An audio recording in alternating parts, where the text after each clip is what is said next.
specific heat capacity of monoatomic, diatomic and triatomic gases. Law of equal partition जो होता है हमें help करता है to calculate specific heat of diatomic, triatomic and monoatomic gases के लिए। पहले हम देखते हैं मोनोएटॉमिक गैसेस के लिए। मोनोएटॉमिक गैस जैसे कि argon, helium, a molecule has 3 degree of freedom. इन सब में डिग्री ऑफ फ्रीडम 3 होता है। And average energy per degree of freedom, average energy जो पर डिग्री ऑफ फ्रीडम होती है वो 1/2 kBT के बराबर होती है। एंड एवरेज एनर्जी पर molecule with 3 degree of freedom, 3 degree of freedom होने पर जो एनर्जी होती है वो होती है 3/2 kBT। पर डिग्री ऑफ फ्रीडम पे होता है 1/2 kBT और 3 डिग्री ऑफ फ्रीडम पे होता है 3/2 kBT। नाउ ये एक मॉलिक्यूल पे होती है पर molecule. Now total number of molecule that is multiply by Avogadro number. जब हम एवोगाड्रो नंबर का मल्टीप्लाई करते हैं 3/2 kBT में तो Na इंटू kB जो होता है एक कांस्टेंट जो कि गैस कांस्टेंट होता है उसके बराबर होती है। तो हमारी क्वेश्चन में जाती है 3/2 RT, 3/2 RT और हमारी एनर्जी होती है एट कांस्टेंट वॉल्यूम या specific heat at constant volume का जो फॉर्मूला होता है वो होता है du = CV/dt। अगर यहाँ पे हमारा 1 ग्राम ऑफ गैस मॉलिक्यूल हम यूज कर रहे हैं तो हमारा specific heat at constant volume जो बनती है वो बन जाती है du/dt और u की वैल्यू हमें पता है 3/2 RT के बराबर है। तो फॉर्मूले में u की वैल्यू पुट करने पर जो हमें specific heat at constant volume मिलती है वो मिलती है 3/2 R। और यहाँ पे हम R की वैल्यू रखते हैं जो है 1.98 कैलोरी पर मोल पर किलोग्राम। इस वैल्यू को रखने पर हमें वैल्यू मिलती है 3/2 into 1.98 equal to 298 calorie per mole per kelvin. Now specific heat at constant pressure निकालने के लिए हम फॉर्मूला यूज करते हैं जो हमें मेयर्स फॉर्मूला से मिला है Cp - Cv = R। तो Cv की हमें वैल्यू पता है for monoatomic gas 3/2 R। 3/2 R plus R करने पर हमें मिलता है 5/2 और R की वैल्यू रखने पर 5/2 इंटू 1.985 और सॉल्व करने पर जो स्पेसिफिक हीट कांस्टेंट प्रेशर मिलती है 4.96 calorie per mole per kelvin. और गामा की वैल्यू जो होती है वो बराबर होती है Cp/Cv और Cp/Cv करने पर हमें वैल्यू मिलती है 1.67। डाईएटॉमिक गैसेस, अब हम चलते हैं डाईएटॉमिक गैसेस की तरफ। डाईएटॉमिक गैस जैसे हाइड्रोजन, ऑक्सीजन, नाइट्रोजन, इन सबको हम डाईएटॉमिक गैसेस की तरह लेते हैं। अब molecule is treated as rigid rotator.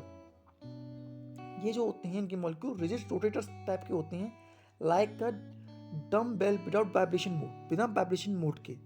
और इनकी जो डिग्री ऑफ फ्रीडम होती है 5 होती है एंड 2 रोटेशनल, मतलब 5 डिग्री होती हैं डिग्री ऑफ फ्रीडम और 2 होती हैं रोटेशनल। हम इक्विपार्टीशन का यूज करके हम एनर्जी पता कर सकते हैं। एनर्जी ऑन 1 मॉलिक्यूल पे होती है 1/2 kBT and energy on Avogadro number of molecule जो होती है 1 मोल ऑफ मॉलिक्यूल जो होती है 5.2 RT। और जब इसमें डिग्री ऑफ फ्रीडम 5 है तो डिग्री ऑफ इसमें 5 का मल्टीप्लाई हो जाता है U = 5/2 RT। और rate of change of energy at constant temperature तो Cv = du/dt जैसे हमने पहले किया था।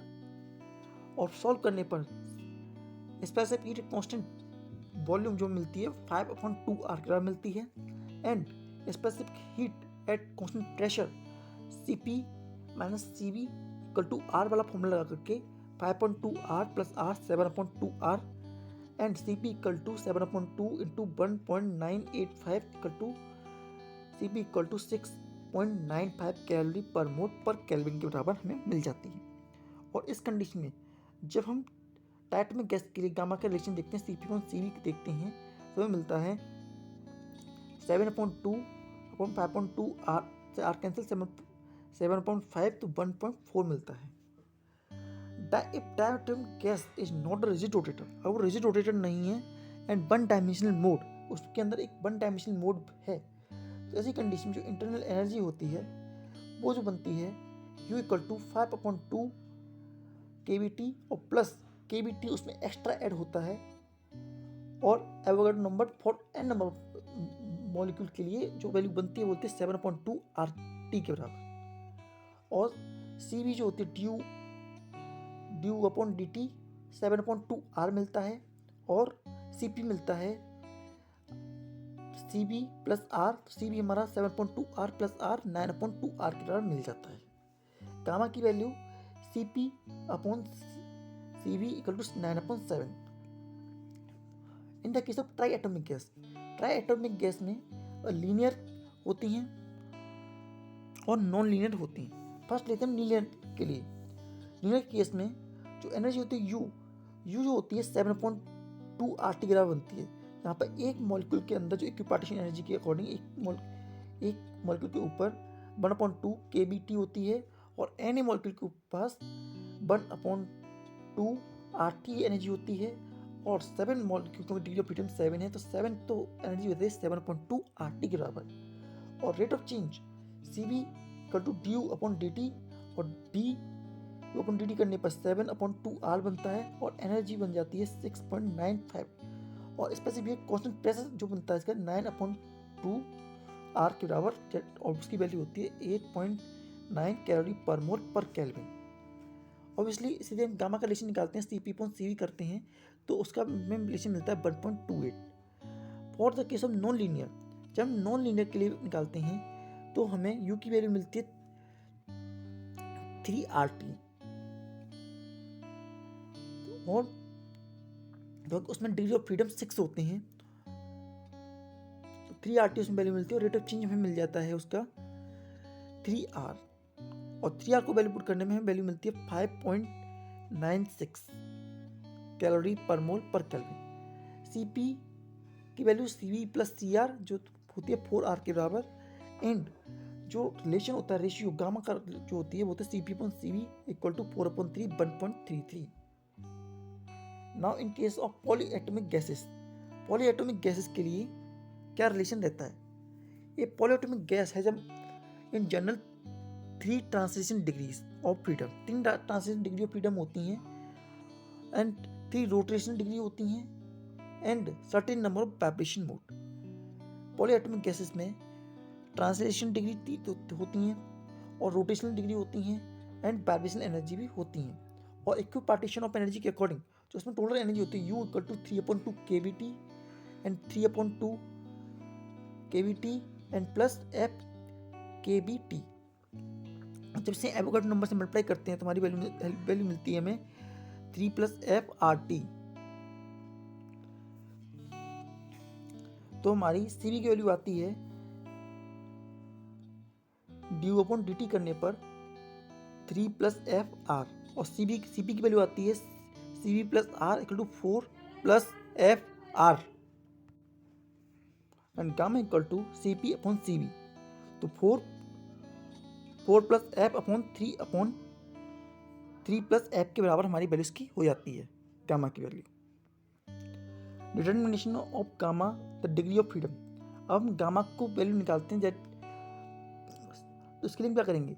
सपोज करते हैं एक पॉलीएटॉमिक गैस है जिसकी n डिग्री ऑफ फ्रीडम है, तो इंटरनल एनर्जी उसके अंदर हो जाएगी U equal to n 1/2 kBT Na, तो सॉल्व करने पर n 2RT के बराबर, और स्पेसिफिक हीट उसकी हो जाती है du/dt, तो U की वैल्यू हमें मिली थी nRT/2, तो T कैंसिल होने पर बचता है n/2R, और Cp की जो वैल्यू मिलती है हमें वो मिल जाती है Cp equal to n/2 + 1R, और Cp/Cv करने पर जो सॉल्व करते हैं हम तो उसकी वैल्यू में मिलती है n/2 + 1R and n/2R, R से R कैंसिल हो जाता है, और वैल्यू हमारी बनती है 2n और n/2 + 1 के बराबर, और गामा की वैल्यू बन जाती है 1 + 2/n। Specific heat of solids. हम law of equipartition of energy का यूज करते हैं to find the specific heat of solid also. जैसे कि हम सपोज करते हैं 1 मोल ऑफ सॉलिड जो है Na मॉलिक्यूल जो एवोगाड्रो नंबर के बराबर है उन्हें कंटेन करता है, and each atom about Bybit करता है अबाउट इट्स मीन पोजीशन। और इक्विपार्टीशन के अकॉर्डिंग जो energy associated with the oscillation particle in one dimension जो होती है 2 इंटू 1/2 kBt के बराबर होती है। तो 2 से 2 कैंसिल, तो kBt के बराबर हमें एनर्जी मिलती है।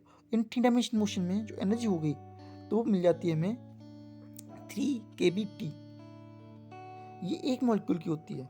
और 3 मॉलिक्यूल, सारे मॉलिक्यूल जो एवोगाड्रो नंबर के बराबर होते हैं ग्राम और मोल में, उनकी एनर्जी जो हो जाती है U = 3 kBt इंटू Na।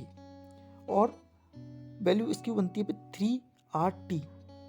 और मोलर स्पेसिफिक हीट जो होती है Du/T के बराबर होती है, तो C जो होती है वो उसकी वैल्यू मिल के आती है 3R। R की वैल्यू जो होती है 8.31 जूल पर मोल पर केल्विन के बराबर होती है। और वैल्यू रखने पर जिसकी वैल्यू मिलती है 24.93 जूल पर मोल पर केल्विन के बराबर हमें एनर्जी मिलती है सॉलिड की। Specific heat of water, specific heat of water कितनी होती है अब ये देखते हैं हम। जैसा कि हमको पता है वाटर 3 मॉलिक्यूल से मिलकर बना है, 2 हाइड्रोजन और 1 ऑक्सीजन, और इन तीनों के पास 3 डायमेंशनल मोशन होता है। तो एक मॉलिक्यूल के पास जो एनर्जी होगी वो 3 kBt के बराबर होगी। तो 3 मॉलिक्यूल के पास 3 इंटू 3 kBt के बराबर एनर्जी हो जाएगी। और सारे के सारे molecule of water, all the moles of water को फाइंड करने के लिए हम एवोगाड्रो नंबर से उसका मल्टीप्लाई करना पड़ेगा। तो energy, total energy of 1 mole of water जो बनती है हमारी, वो बन जाती है 3 into 3 kBt into Na, that is equal to 9RT। And molar specific heat of water जो होती है C = dQ/dt या du/dt। और सॉल्व करने पर हमें मिलती है 9R।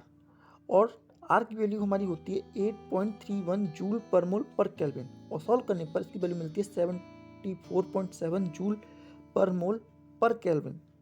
और CGS सिस्टम में जब हम इसे फाइंड करते हैं तो इसकी जो हमारी कैलोरी होती है C = 1 कैलोरी पर ग्राम 1 kelvin = 4179 joule per gram per kelvin. Energy amongst all degree of freedom and energy associated with the each molecule per degree of freedom is 1/2 kBt, where kB is a Boltzmann constant and T is the temperature of the system।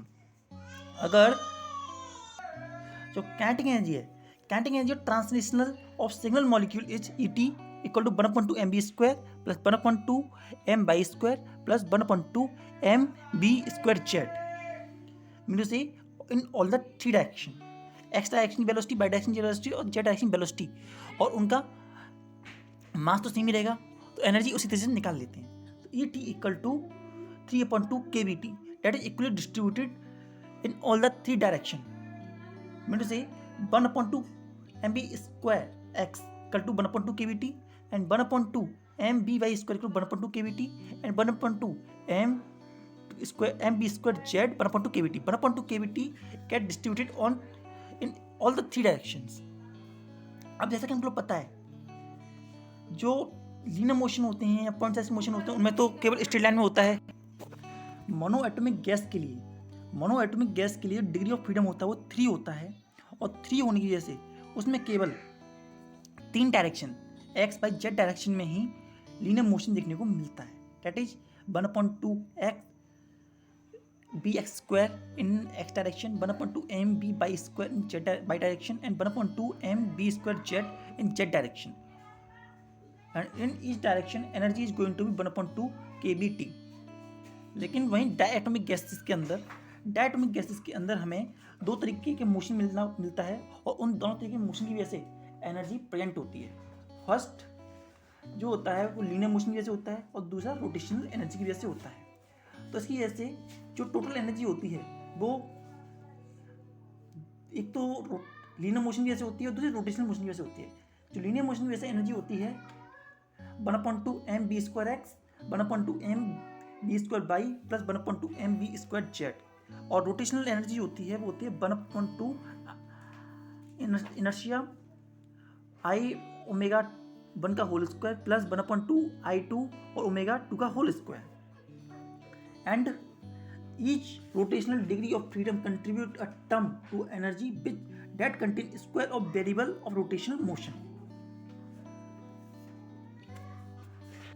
Particle के अंदर rotational motion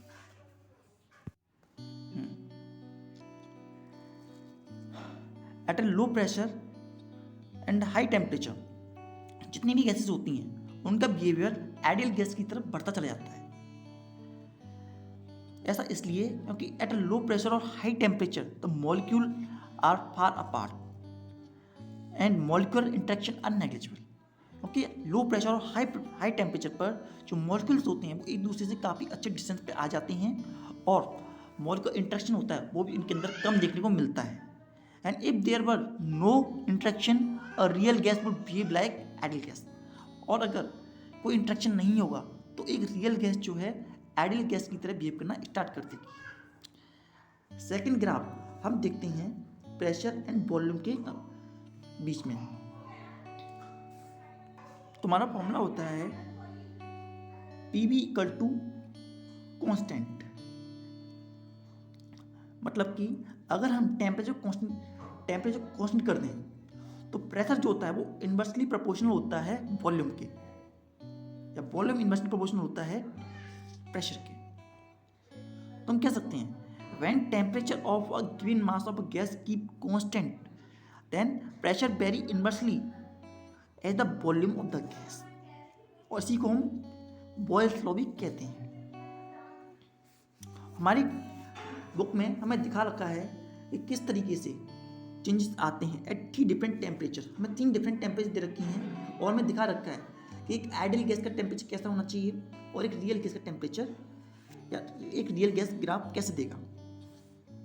इसमें जो solid line है, solid line real gases को दिखाती हैं और dotted line जो हैं वो आइडियल गैस को दिखाती हैं। इसी तरीके से अगर हम प्रेशर को कांस्टेंट कर दें तो ऐसी कंडीशन में जो वॉल्यूम होगा वो डायरेक्टली प्रोपोर्शनल हो जाएगा टेम्परेचर के। तो when the pressure of a given mass of a gas is keep constant the volume of gas vary is directly proportional as a temperature vary, और इसे हम कहते हैं चार्ल्स लॉ। ये हमारा चार्ल्स लॉ था। चार्ल्स लॉ को हमने बीटी ग्राफ में रखा, टी मतलब टेम्परेचर और वॉल्यूम रेस्पेक्ट में हमने जब उसे ग्राफ में रखा और अगर प्रेशर पर P1 P2 P3 प्रेशर्स पर रखा तो उसमें हमारा ग्राफ तो इस तरीके का आता है जिस तरीके हमारे बुक में दिखा रखा है। इसमें जो सॉलिड लाइन्स हैं, सॉलिड लाइन इंडिकेट करती हैं रियल गैस को और डॉटेड लाइन आइडियल गैस को रिप्रेजेंट करती हैं। अगर हम मिक्सचर ऑफ गैस लेते हैं, मिक्सचर ऑफ गैस जैसे कि म्यू1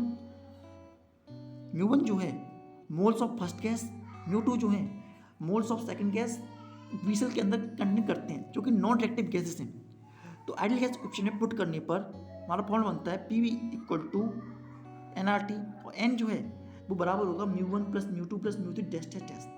जब हम इसको पहले में पुट करते हैं तो PV equal to mu one plus mu two dash dash dash RT के बराबर होता है। फिर P इक्वल टू हम वॉल्यूम को नीचे डिवाइड कर देते हैं तो mu one RT upon V mu two RT upon V, और ये हमारा प्रेशर का फॉर्मूला बनता है pressure equal P1 plus P2 plus P3 dash dash dash, जहाँ पर हमारा P जो है म्यू RT अपॉन V के बराबर है for a one gas for the same condition of volume and temperature.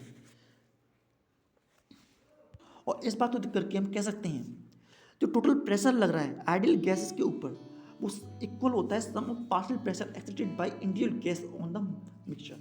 मतलब जो टोटल प्रेशर होता है वो हर गैस के पार्शियल प्रेशर के सम के बराबर होता है, और यही हमारा John's Dalton law of partial pressure था।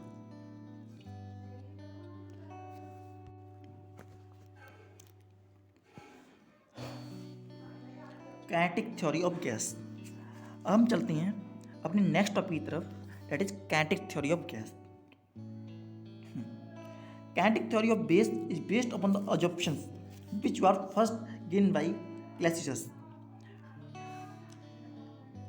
जो काइनेटिक थ्योरी ऑफ गैसेस हैं वो बेस्ड करती हैं ऑन द assumptions, जो कि सबसे पहले दिए गए थे क्लैसियस नाम के पर्सन के द्वारा, साइंटिस्ट के द्वारा।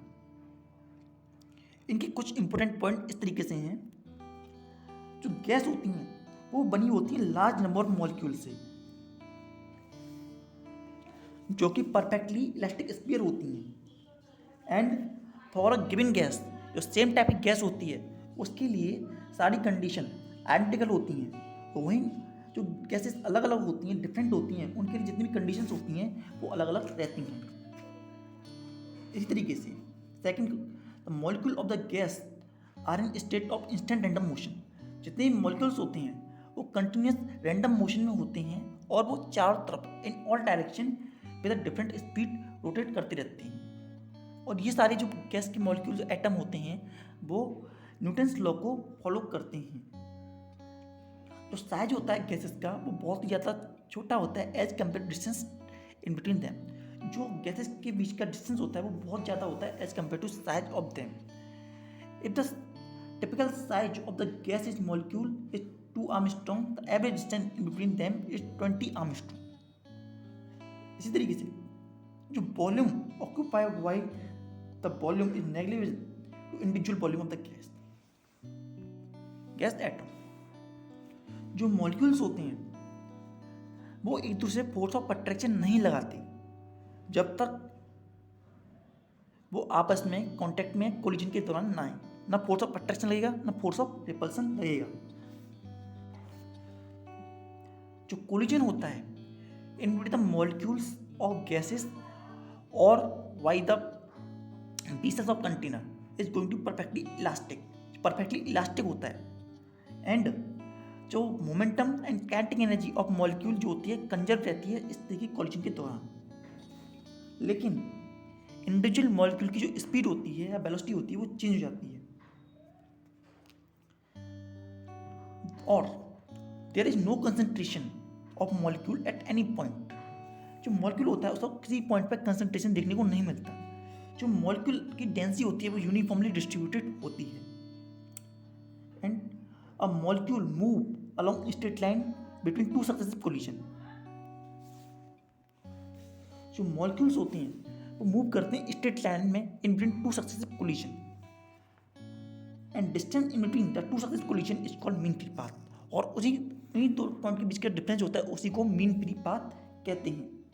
एंड कोलिजन जो होता है इंस्टेंटेनियस होता है। मीन टू से the time of collision in between two molecule is negligible, बहुत ही ज़्यादा कम होता है as compared to the time interval in between two surface collision।